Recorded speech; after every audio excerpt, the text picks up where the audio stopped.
Today's tutorial is all about improving your tension. This is one question that I get the most because it is so frustrating. I hate that all I can say is practice, practice, practice. And although the practice is the most important thing whenever you're working on your tension, it isn't a very satisfying solution. So today we're going to go over why tension is so important and how to improve it. I'm also going to show you how to make this super cute tension regulator and how to use it. The first tip that I have for you is to pull from the center of the skein. So this is a typical yarn skein that you would find at the store. And they have two ends, one on the outside, you can find it here, and then there's one on the inside. And sometimes, well, this one was super easy to find.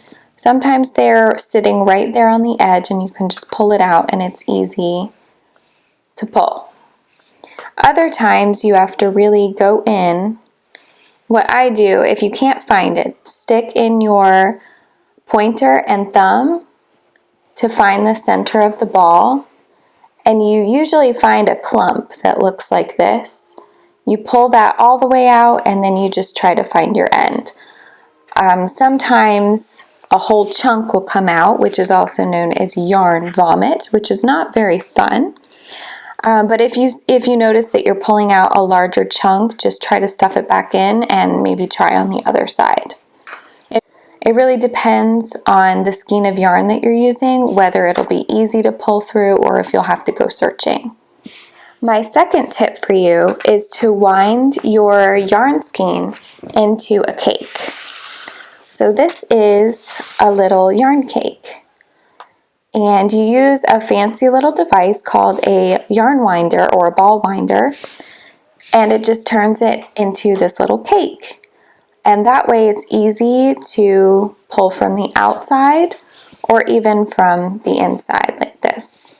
So you would see it just unravels slowly in the middle. Which also brings me to the third tip, which is to invest in a yarn bowl.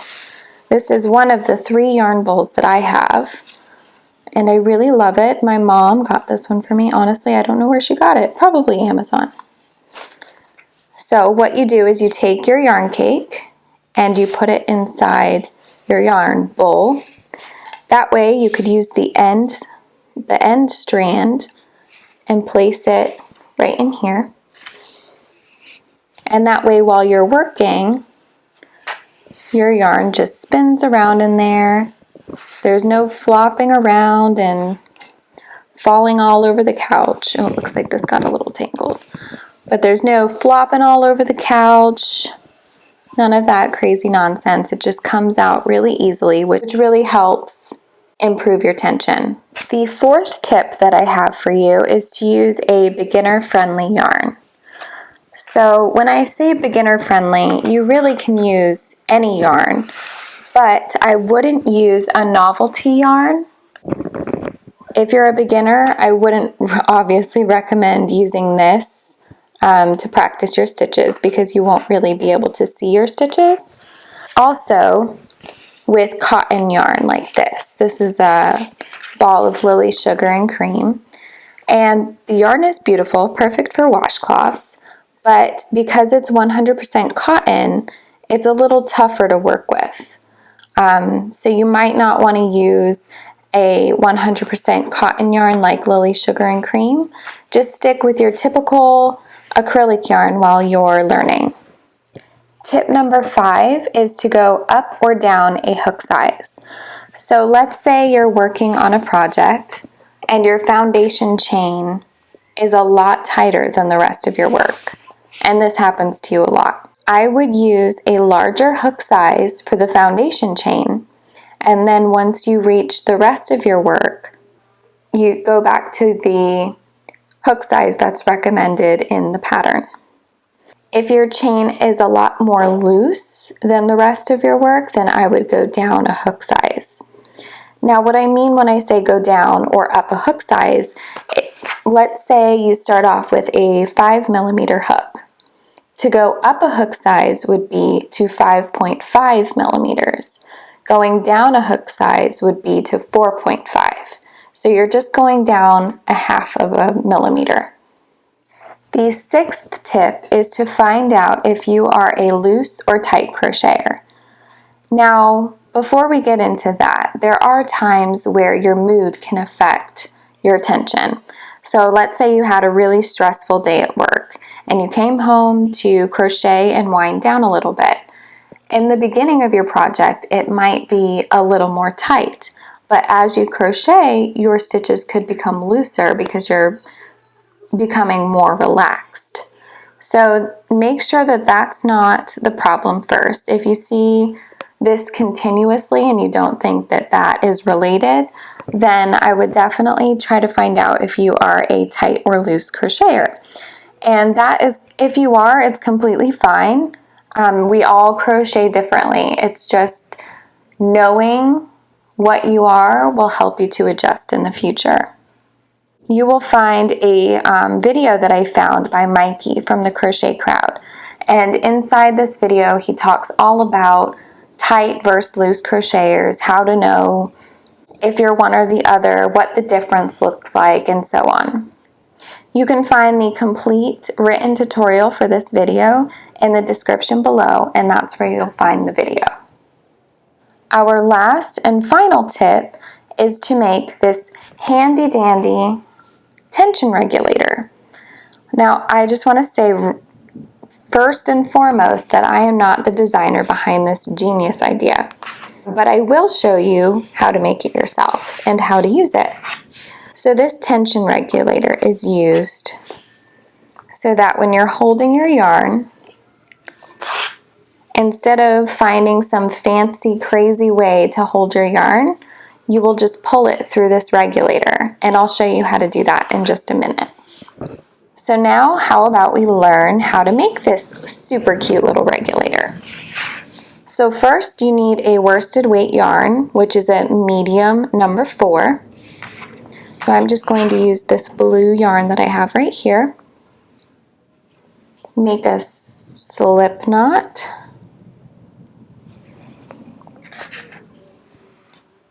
And the pattern by Crochet Bug, she says to use a 4 millimeter hook, but I couldn't find mine, so I'm just going to use a 4.25 millimeter.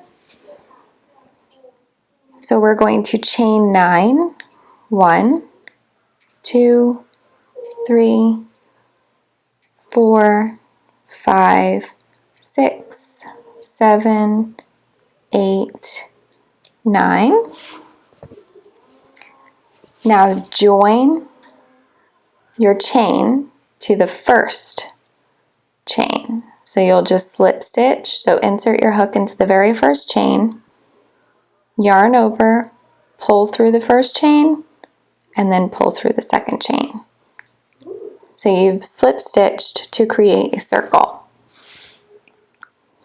Now chain 3, 1, 2, 3. This counts as a double crochet stitch, and you will work 1 double crochet into each chain. So remember that this chain 3 counts as a stitch, so we won't be double crocheting into this hole, we'll be working into the next chain. So 1,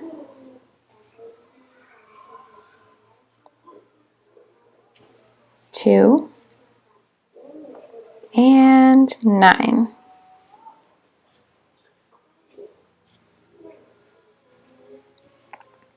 Then you will slip stitch at the top of your chain 3. So here's our chain 3, 1, 2, 3.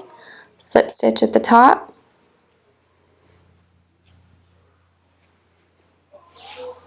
And then you will chain 3. 1, 2, 3. That was our first row. I like to flip mine inside out so that I'm not working all funky. Okay, so we chained 3, and then you will continue to work again 1 double crochet into each of the 9 stitches.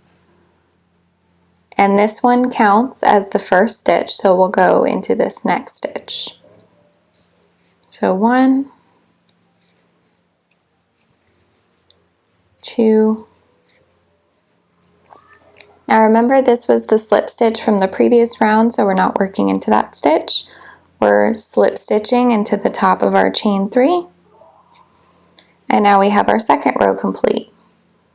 Now we do one more row of the row we just did. So chain 3 and double crochet into the next 9 stitches.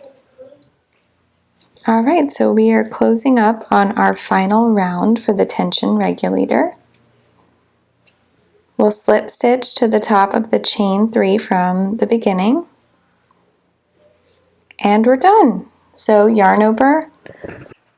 Now we'll cut our yarn and pull through, pull tight, and then you have your very own tension regulator. Now, I'm not going to weave in the ends because I just want to show you how this works. So what we're going to do is stick our finger through, and it might feel a little bit tight, but that's because it's going to regulate that tension for you. So this is how you put it on your finger. Now to use it, I'll use a white yarn so you can see. Create your slip knot first. Now remember, because this is on your finger, it's going to feel a little weird at first. Once you get the hang of it though, it's going to make a lot more sense. So you have this tension regulator on your finger, you have your slip knot right here and your hook. Insert your hook into one of the top 2 double crochets.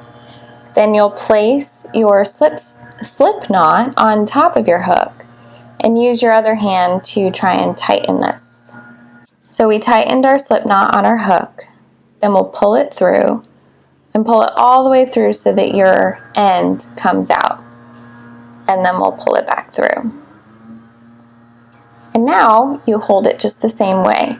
You just use your tension regulator to pull your yarn for you. So I'm going to go ahead and just chain a couple so you can see how this works. See how it is just pulling through. Now if you feel like you need a little bit more tension, you can go through 3 of the double crochets and it will hold it down a little bit more. I think one of the reasons why I really love this tension regulator is because it is almost exactly how I crochet, except I don't have this on my finger. All I use is my pointer finger to tension my yarn. Yeah, so there you have it. That is how to create a tension regulator yourself and how to use it. And that's it for today's tutorial on improving your tension. If you have questions on any of these tips, just leave them in the comments below. Also, you can find the full written tutorial on my blog, sigonimacaroni.com, and I will leave that link in the description. Alright, I hope you enjoyed today's video. If you did, please like it and subscribe for more crochet tutorials. I'll see you next time.